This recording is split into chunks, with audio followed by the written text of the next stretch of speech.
Guðmundur Rúnar Lúðvíksson sannkallað fjöllistarmaður. Hann kunnur fyrir tónlist sína en einnig lunkinn með pensilinn.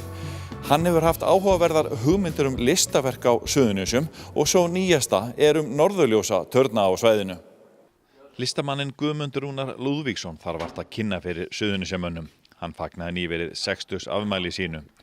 Síðustu misseri hefur hann tekið þátt í sýningum erlendis, gefið út barnaplötu, svarað bréfum fyrir íslenska jólasveinin og fengið risastórar hugmyndir sem hann vinnur að á vinnustofu sinni á Ásbrú í Reykjanesbæ.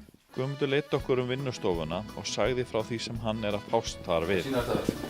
Útskýrðu aðeins. Þetta verk sem heitir Behind the Shadow. Það þýðir það að á bakvið hvern hermann einhver önnur persóna. Það að segja hann kannski smiður, blaðamaður, dansari, píanóleikari eða eitthvað skilurðu. Og ef maður ímyndar sér eins og þessi getur verið að spila fiðlu, eða selló og þessi getur verið dansari. Þetta verk á vel heima hérna þegar þú ert hérna í gamalli byggingu sem var hérna hjá Hornaliðinu á Keflavíkurflugvelli. Já, það heyrir hann hérna. Já, þetta eru bara tindaðarnir sem urðu eftir. Já, þeir eru bara gleymdust þessir. Þeir gleymdust þessir. Já, þeir voru á æfingu, skotæfingu. Þú ferð ótrúlega slóðir í þínum verkum og við erum hérna hjá þinni nýjustu hugmynd eða uppfinningu. Segðu okkur frá þessu. Er þetta ekki það sem á að gera Íslendinga ríka næst? Okkur. Já. En ekki kannski það jú, auðvitað er alltaf gaman þegar listin getur einhvern veginn komið svona á mótsvið, einhverja gleði líka og skemmtun. En þetta er svona bara pæling þetta er svona, má segja kannski tvíþætt pæling. Það er annars vegar þetta leiðarljós eins og pólstjarnan. Pólstjarnan er svona leiðarljós í mannkynssögunni bara.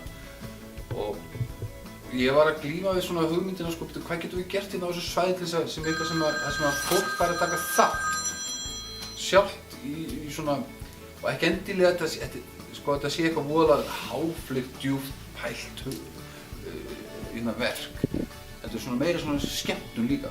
Og þá kom þetta, af hverju getur maður ekki einhvers staðar farið og notið þess að vera einn með sjálfum sér, hlustaði jafnvel á svona umhverfisljóð, horft upp í himinn og skoða norðurljósin eða þau eru í gangi frá kannski aðeins öðruvísi sjónarhorni heldur en að þau bara standa út í víðri náttúrunni og sjá þau dansa svona eftir. Maður getur svona vikið svona klóskot, sér allt í einu fugl fljúga fyrir norðurljósinni eða. Og ég held að þetta mjög skemmtilegt líka þegar ljósmyndarar myndu fara að uppgöta verkið. Að verkið að gefa þér aðra sjónarhorn í gegnum pínlítið ljós og þú fer að taka myndir og sér allt í einu hreyfingu á norðurljósunum í stað þess að vera fyrir utan það, skilurðu, þá ertu með allt á hreinu, svo allt í einu sérðu eitthvað skot. Ég held að þetta að draga alveg gríðarlega marga bara af forvitni. Og þú leita til vina þína að taka þátt í að leggja pening í þetta að stæði til. Hvernig það gengið? Það bara gengið mjög vel, Það hefur komið eitthvað 40 manns, núna bara á stuttum tíma, En maður að bíða samt svolítið eftir stóru aftækjurinn. Að koma allt í einu einn eða tveir, einhverjir segja 500 skall í merkmáli. Þá verkið að fara í gang. Þá bara setja ég málið í gang. Að vísu það komið á góða rekstur. Ég er nú svo heppinn að vera hérna hjá Athafli og þeir hafa mjög mikinn áhuga á þessu og eru búin að fara í gegnum þetta. Það er maður að fara til Kína núna að skoða rör og svona fyrir okkur. Já, nota tækina. Þeir nota ferðina En það væri óbúslega gaman að þetta myndi takast Það er haft svolítið gaman að fólk horfi svona ofta á myndlistina mína svona á yfirborðinu og auðvitað ég að gera þetta með höndunum skilurðu og ástæðan fyrir því að ég var svo bergnuminn af gotneskri list eða svona gamalli list hvernig þeir voru að gera orðmanni hérna alltaf fléttundan og svona og ég voru að hugsa getur maður ekki gert þetta svona fríhendis einhvern veginn Þetta þegar Ingólfur er að fara frá Noregi og rauða vættin hérna það sem hann hefur á bakinu, það sem hann er á eftir honum þeir sem ætla að ná honum áður en færi og hann er með hrafninn hérna sem leiðarlýsingu og skipið hans er hérna á Ólgusjó leiðinni og verkið í augljónu allt symbolískt svona þannig að þetta er ekki unnið svona bara þú veist og maður getur dansið svona eitthvað gaman maður leggur sér niður og pælir aðeins í hlutunum Og hérna eins og dæmi sko, í þessum verkum hérna sko, að hérna var ég að skoða sko allar konuverk sem þeir eru gert Rafael og þessi kallar. Og þetta eru sem sé kópjur af verkum miðaldamálaranna. Og þeir eru náttúrulega sko, hann var náttúrulega setja það svo í samhengi sko, að þau eru löngu dáin og orðin bara einhverjum ormum í sjálfu sér sko. Þessi verk. Hérna eru eitthvað allt annað, hérna eru hvernig kallar. Já, svo gerist það að svo skellur á kreppa. Svo skellur á kreppa allt í hennu bara hérna upp daginn þá bara sko upplifði maður bara mánudagur og þriðjudagur bara kom kreppa. Og ég gekk hérna á vinnustofu og ég var að mæta fullt af fólki og mér fannst allir vera með svona lokuð augum. Bara, þú veist, ég var með kreppa, skilur og ég er ekki með. Ég ætla ekki að vera með í kreppa, ég ætla bara að labba svona sko. Sem að vissu leyti mjög fínt sko. Þannig að ég tók svona manju og ég teiknaði bara portrett af fólki sem droppaði hérna við á vinnustofuna hjá mér, bara skellti hérna í stólinn, alveg stanslaust og breytti þeim öllum í það að vera sko hérna með lokuð augun. Það er að segja að við hættum bara að sjá. Þetta eru kreppu portrett. Já, þetta er svona sko, þetta er daginn eftir kreppu. Og þú veist, ég er bara ekki með. Sérstaklega þótt mér vant að teikna og komið stemma þetta. Hvað fyrir? Ég veit að hann var svo æðrulaus.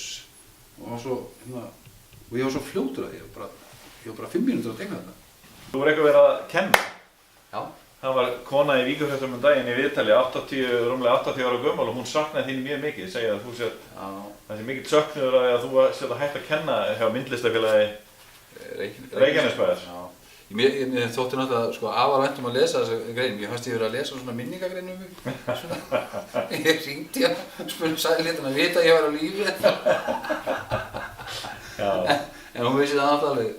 Já, nei, ég hef náttúrulega bara eins og ég ger alltaf það hefði verið að kenna það. Já, ég bara legg mig fram. Ég vil að fólk fái eitthvað út úr kennslu. Að sé, það fari svona ánað, skilu. Þetta er erfitt fyrstu, kannski 3, 4, 5, 6 skiptin, sko. Og það segja það allir við mig sem að ég hef verið að kenna. Að ég er náttúrulega svolítið kröfuharður þannig. En þegar við klárum og fólk upplifir það betur, ég er búinn að læra helvíti mikið. Þá er það bara orðið í 100.000 krónur virði, skiljum. Þá skiptir engu máli hvort maður hafi fengið 5.000 kall eða 10.000 kall fyrir verkefni. Það er bara, þetta snýst ekkert um endilega peninga, þetta snýst um það að leyfa þessu fólki sem hefur áhuga og vill.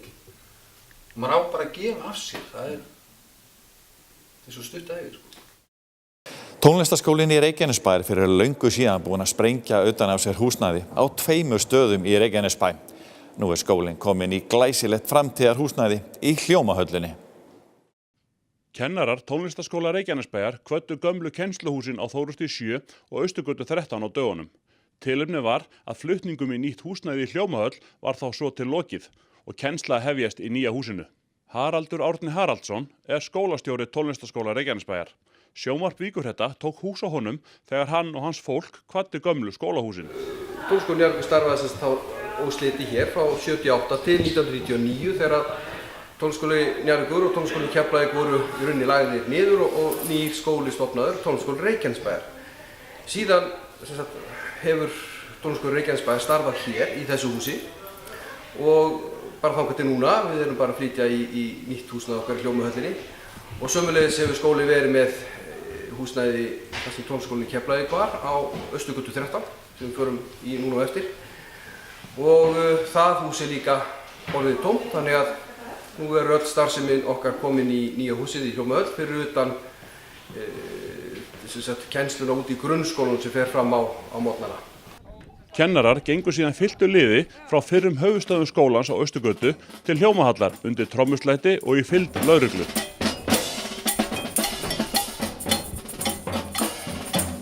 Já, nú er bara komin í nýtt húsnæði. Hvernig leggst þetta í þig? Bara rosalega vel og í okkur öll bara. Þetta eru mikil tímamót. Ekkert bara fyrir okkur í tónlistarskólanum, þetta er náttúrulega bara mikil tímamót fyrir bara bæjarfélagið.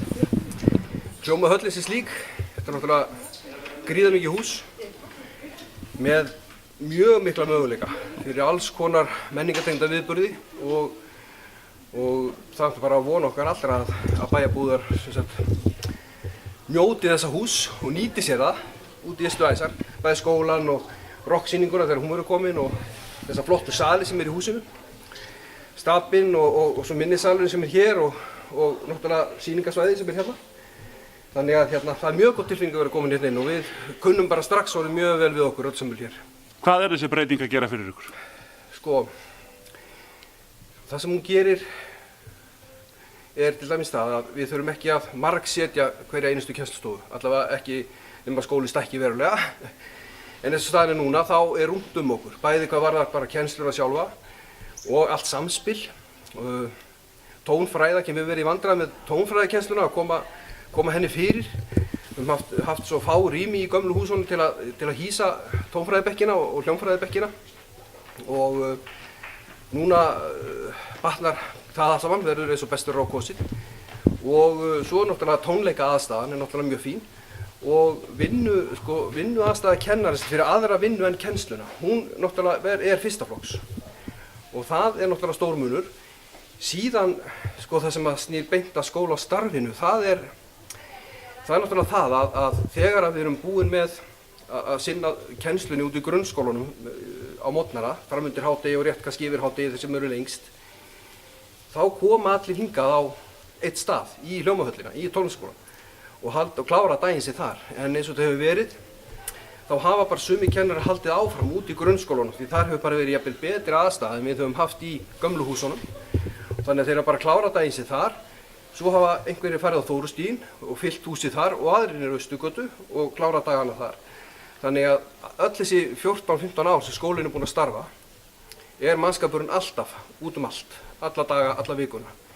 Það kemur til að gera rosa mikið fyrir skólastarfið, allt innra starf og allt samstarf milli kennara að þegar að grunnskólaprógramminu er lokið þá koma allir hingað á eitt stað og það gefur svo mikla möguleika á samvinnu milli kennara og það er að vinna með mismunandi nemendahópa og þetta er stóri munurinn, hann liggur mikið í þessu. Ég heyrði það sagt hérna áðan að þetta væri örugglega flottasti tónlistarskóli á landinu og þó víða væri leitað. Já, ég leyfi mér alveg að taka undir það. Þetta er gríðarlega flott húsnæði og það var reynt að hugsa fyrir öllu og menn reyndu að vera framsýnir eins og hægt var. Og já, ég tek alveg undir það. Ég hugsa að þetta sé flottasta og best búna tónlistarskóla húsnæði sem við þekkjum hérlendis. Meðal annars státum við af 2 mjög góðum stofum sem eru eingöngu ætlaðir nemendum til að geta æft sig. Því það eru nemendur sem ekki hafa endilega tök á að æfa sig heima. Það getur verið veikindi, það getur verið húsnæðislegar aðstæður og ýmislegt sem hamlar því að nemendur eigi gott með að æfa sig heima hjá sér. Og þá geta þeir bókað sig á þessi 2 rými sem við höfum sérstaklega fyrir það og æft sig hér. Þetta er bylting. Ég veit ekki neitt tónlistarskóla sem að þetta er í gangi. Þessi möguleikar eru fyrir hendi. Og svo eru stofurnar bara vel útbúnar, það er rúmt og vítt okkur. Við höfum aðgang hér að litlu kvikmyndasal, þannig við getum farið hér inn með tónlistarsöguhópa eða hljómsveitarhópa og sýnt þeim myndir af tónleikum og svo framvegis. Það eru 2 tónleikasalir í húsinu sem eru beinlínis til staðar, við erum hægt að gera fleiri. Við gætum hugsanlega verið með tónleika hérna niður á sýningasvæðinu. Þar verður flygil. Þannig að þetta er gríðarlega vel búið hús og reynt að hugsa fyrir öllu. Þannig að ég get alveg tekið undir það. Þetta er svona það flottasta sem við höfum séð. Leið og við þökkum ykkur fyrir áhorfið, minnum við á að við verðum hér aftur að viku liðinni með skemmtilegan þátt frá Suðurnesjum. En ef þið viljið fylgjast nánar með því sem er að gerast á svæðinu, þá minnum við á waf.is, vikufréttavefinn. Við þökkum fyrir okkur, verið sæl.